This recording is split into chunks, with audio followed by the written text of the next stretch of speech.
சிம்பு பாட்டு ஐடியா கொடுத்தது நீங்களா டைரக்டரா சார்? சிம்பு பாடிட்டு என்ன சொன்னாரு சார்? கொஞ்சம் எக்ஸாக்டா ஞாபகம் இல்லை எனக்கு. டைரக்டர் தான் சிம்பு சார் பாடினா நல்லா இருக்கும்னு அந்த ஐடியா கொடுத்தது சார், அவர் பாட வைக்கிறது. அதுதான், அது டைரக்டர் தான் நினைக்கிறேன் சார்.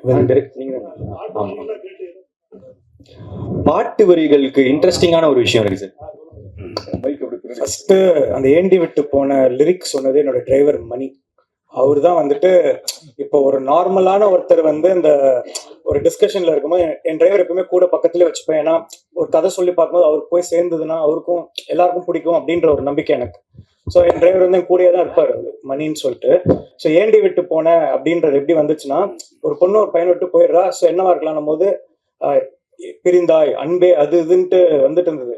டிராகன் வந்து ஒரு சாதாரண பையன், ஜாலியான பையன், ஒரு பொண்ணு விட்டு போறான்னா என்னடா கேட்பான் அப்படின்னு பேசிட்டு இருக்கும்போது, என்னால ஒரு பொண்ணு விட்டு போனா ஏண்டி என்ன விட்டு போனேன் அப்படின்னு கேட்பான். அப்படி வந்ததுதான் ஏண்டி விட்டு போனேன்.